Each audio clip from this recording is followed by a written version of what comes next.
Buenos días mis, buenos días compañeros. Me presento, mi nombre es San Gabriel Mogollón Chinga, identificado con el código U2021-1G043. Esta vez le toca hablar a mi grupo y a mí sobre el analfabetismo en el Perú. Siguiendo las pautas, comenzamos con la pregunta 1. El analfabetismo es la incapacidad de leer y escribir, causada generalmente por la falta de aprendizaje y las diferentes limitaciones por parte del Estado. Cabe resaltar que este problema sigue vigente actualmente. Se considera a una persona analfabeta si es que ésta es mayor de 15 años y aún no sabe leer ni escribir. Basándonos en estadísticas, en el año 2010 exactamente, se calculó que el 7.4% de la población es analfabeta. Este número se ha ido reduciendo lentamente con el pasar del tiempo.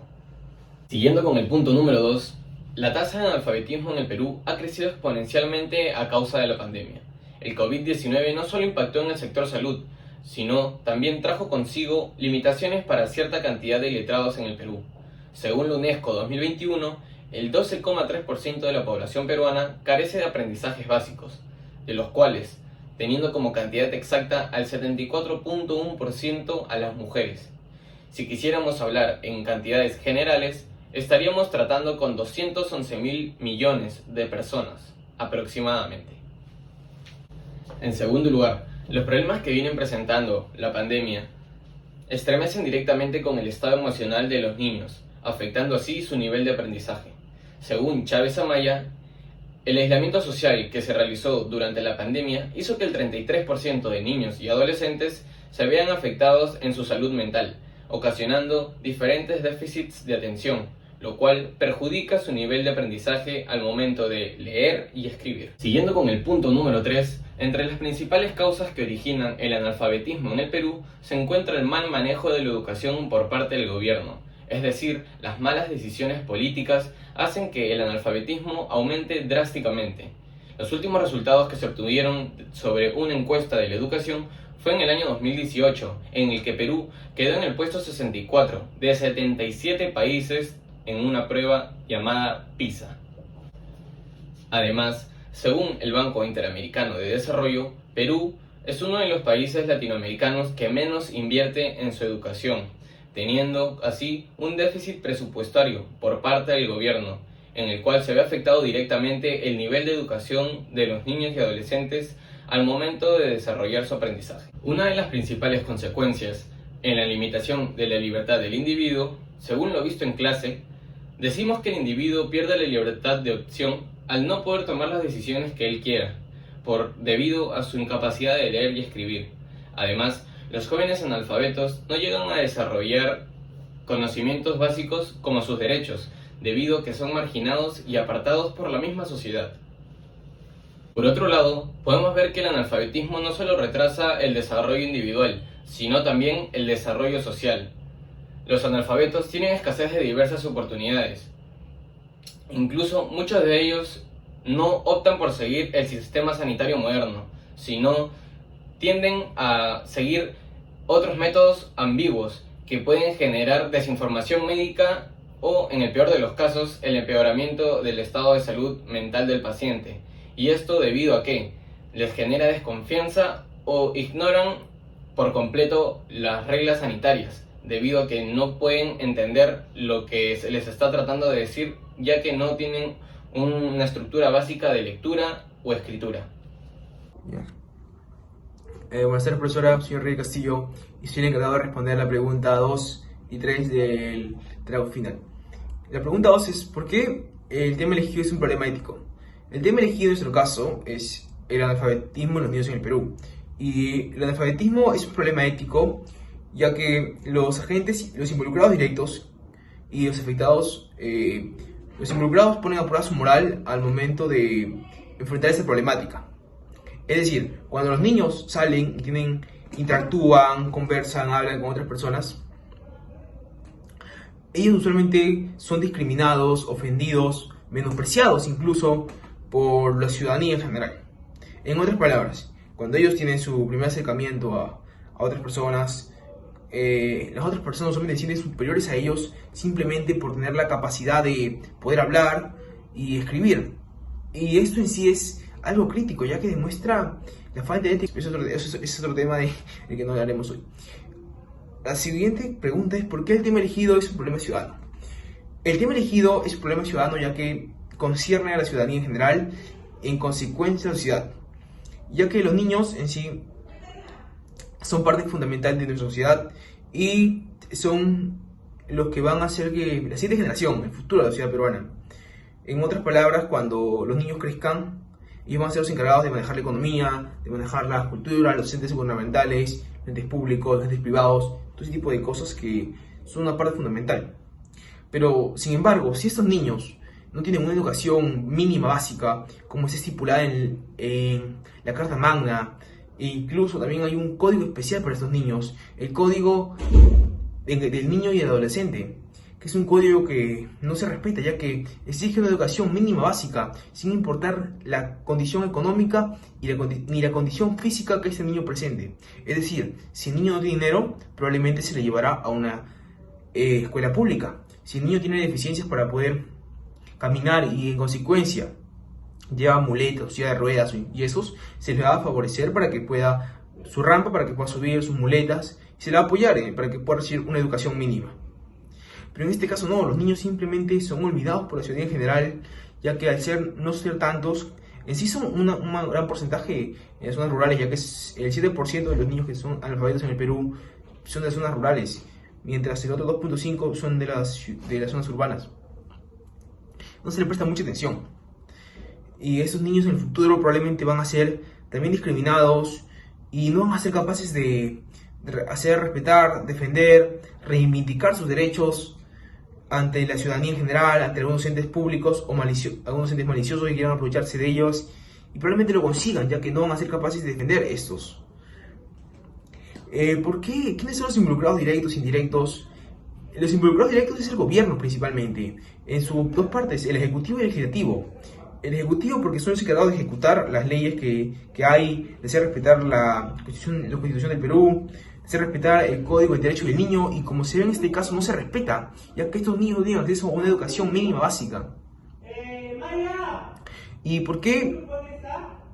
Porque el legislativo, en este caso el legislativo, porque ellos son los encargados de poner las leyes y aprobar el presupuesto nacional donde se va a decidir cuánto dinero va a ir a la educación en el Perú, que en sí debería haber mayor inversión y preocupación por estos entes, ya que no hay. También los profesores y maestros son involucrados directos, los maestros y los padres de los alumnos, ya que los maestros hay algunos que no dan la mejor opción, no quieren mejorar, sus métodos de enseñanza no son. Y los padres, porque hay unos padres que fuerzan a sus hijos a que trabajen con ellos por necesidad, incluso algunos simplemente no les gusta que aprendan por desgano. Y hablando de los tipos de libertades, el gobierno con el Minedu tienen una libertad física de opción, ya que ellos pueden decidir cambiar las leyes, pueden hacer que las leyes cambien realmente, exigir mayores niveles educativos, por ejemplo, exigir el tan conocido Serum a los maestros para que finalmente puedan ver su nivel educativo, invertir más en las escuelas, en las zonas rurales que están con infraestructura pésima realmente y que no favorece la educación de los niños. También otra parte sería las ONGs que tienen una libertad de opción, ya que ellos pueden decidir darle más ayuda. Ya hay ayuda de buenas partes de buenas ONGs y de ciertas partes de esas ONGs, por ejemplo, Caritas y aldeas infantiles que van y ayudan a zonas rurales a enseñar a los niños a leer y escribir. Y sí, pero todavía falta mayor atención en estos aspectos.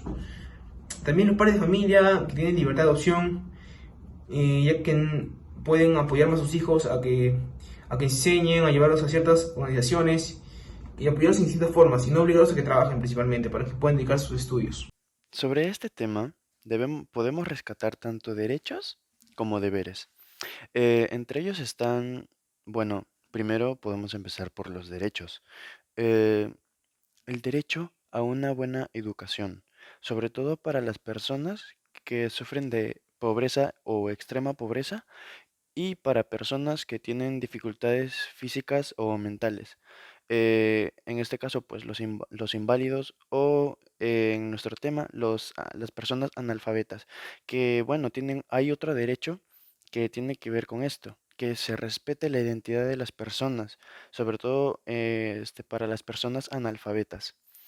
Em, en este caso también podemos decir que entra mucho eh, el Estado, el gobierno, que tiene el deber de poder brindar educación de calidad a las personas, sobre todo a las que están en extrema pobreza, y eh, intentar que se respeten sus derechos y que, bueno, la gente, también aquí entra el deber de la sociedad, del pueblo, el cual tienen que ser más empáticos con estas personas, ya que ellos pueden aprender también a un ritmo mucho más lento, y lo cual dificulta también para el aprendizaje de algunas personas. Finalmente también podemos decir que los niños, los adolescentes tienen el deber de estudiar. Ellos tienen que estudiar para poder tener un buen futuro y para sacar adelante al país. En esta situación del analfabetismo, ¿hubo respeto entre los protagonistas? Primero que nada, debemos conocer a los protagonistas. Entre ellos están el Estado, el gobierno, el Ministerio Público, para resumir, los entes públicos, eh, las personas, etcétera, la población, también las personas analfabetas. Y ahora sí, ¿hubo respeto entre los protagonistas? Podríamos decir que no, no hubo respeto entre los protagonistas. ¿Por qué? Porque en primer lugar, los entes públicos no se hacen cargo de las personas que están sufriendo, en este caso las personas analfabetas, que, bueno, no se ponen de acuerdo para poder dar una solución a este problema que en verdad nos tiene locos desde hace muchos años atrás. Eh, entonces, solamente podemos rescatar de que el Estado solamente ha aparecido en, en proyectos así muy básicos, que digamos, que son como Caliwarma, etcétera. Y por este caso solo se meten más a fondo algunas ONG como Caritas, etcétera. Pero podemos decir que sin ayuda del Estado, esta ayuda nunca va a ser suficiente hasta que el Estado se proponga a mejorar el sistema educativo y sobre todo que haga respetar a las personas que aprenden en un ritmo más lento, que en este caso también pueden ser las personas analfabetas. Entonces, en conclusión, el Estado tiene mucho que ver y no se respeta y no se respeta. Muy buenos días, muy buenas tardes o muy buenas noches, Miss. Mi nombre es Roger C. Ramos Aponte y el día de hoy voy a hablar acerca de dos preguntas. Voy a contestar primero la pregunta número 1. De acuerdo con lo estudiado sobre el pluralismo, ¿creen ustedes que se respetó este principio en los hechos del caso? ¿Por qué? Bueno, si vamos a hablar acerca de este problema y de esta pregunta como tal, tenemos que hablar acerca del pluralismo y luego vamos a hablar de la tolerancia y el diálogo. Empezando por el pluralismo, recordemos que en una sociedad existen diferentes tipos de personas, como por ejemplo, diferentes tipos de creencias, diferentes tipos de hobbies, diferentes tipos de vidas, diferentes tipos de orígenes, diferentes tipos de orígenes étnicos, diferentes tipos de personas en general y de formas de pensar. Entonces, teniendo eso en cuenta, pues sería un ciudadano correcto, respetar a los demás. Sin embargo, este no es el caso, ya que en la vida real muchas personas, por el hecho en este caso, no saber leer o escribir, se sienten apartadas. Y no es solo en su mentalidad, sino que las demás personas son los que los apartan y muchas veces son discriminados incluso públicamente. Son humillados públicamente, entonces eso termina siendo un gran problema dentro de una sociedad. También está el tema de tolerancia y diálogo. De hecho, si mencionamos algunos actores, podríamos hablar de maestros y padres, quienes en realidad son los primeros en llegar a la tolerancia, son los primeros en saber y querer saber toda la perspectiva de ellos, en querer saber por qué ocurre esto, en entenderlos y ver su porqué. Y eso lleva a lo que es el diálogo. En el diálogo llegan a buscar diferentes soluciones. En este caso, una solución podría ser por los maestros, pues hacer clases diferentes, dinámicas, etcétera, crear estrategias estudiantiles en las que los alumnos de 10, 11, 12, 15 años o más puedan seguir aprendiendo a escribir y a leer. De esa forma se hallan muchas más soluciones. En el tema del gobierno, recordemos que existen tres poderes. Sin embargo, en este caso nos centraremos en el legislativo y en el ejecutivo, ya que son los encargados de hacer leyes, estrategias, campañas, etcétera, para poder ayudar a este tipo de personas, ¿no? Analfabetismo en el Perú, especialmente a los niños. Sin embargo, muchas veces esto falla incluso a la hora de ejecutarlos. Incluso si se llegan a hacer los planes, si se llegan a hacer las ideas, muchas veces falla a la hora de ejecutarlo. Ahora, temas como por ejemplo el Ministerio de Educación, sí ha publicado muchas veces en sus fuentes, sí ha publicado muchas veces las ideas, los propósitos, los objetivos que tiene. Sin embargo, muchos de ellos por alguna razón no se llevan a cabo. Entonces, lo más probable es que sea por temas de inversión. Por parte del mismo gobierno. Ahora, si vamos a temas como por ejemplo las ONUs, si vamos a temas como las ONGs en el, no sé, Caliwarma, por ejemplo, demuestran un gran nivel de tolerancia, investigándolos y viendo cuál es de verdad, en verdad, la causa de todo ello, y no simplemente dándoles dinero, sino hallando la causa. En este caso es la desnutrición. Ellos ayudan alimentariamente a muchos niños, porque saben que muchos niños con desnutrición causan muchas más consecuencias. Por ejemplo, que si un niño con desnutrición intenta estudiar, lo cierto es que por más que estudie, si tiene desnutrición, le va a costar muchísimo recordar cosas, le va a costar muchísimo aprender nuevas cosas, la velocidad de pensar va a ser distinta. Entonces, ellos analizan muy bien la situación, hallan diálogo y hallan una solución perfecta para ello. En este caso, ellos ayudan alimenticiamente. Entonces, bueno, para la segunda pregunta ya tenemos... ¿se puede apreciar un gesto de solidaridad por los protagonistas del caso? Pues de hecho, si hablamos de solidaridad, sí. Recordemos que aquí es donde un grupo de 2 o más personas se reúnen voluntariamente para ayudar y para que haya beneficios en ambos lados. En este caso, existen en la vida real muchos grupos en Facebook, en Instagram, en diferentes redes sociales en las que muchos estudiantes, sobre todo universitarios, suelen reunirse para hacer voluntariado y enseñar a muchas personas. En este caso, niños con analfabetismo. También se ha demostrado en Facebook como muchos jóvenes que les gusta enseñar o que estudian docencia suelen querer hacer este tipo de cosas para practicar, y de verdad es muy, muy genial este tipo de cosas, ya que al final ayuda a todos. Y muchos de ellos pues les ayudan a aprender a escribir y a leer, lo cual es una gran solución.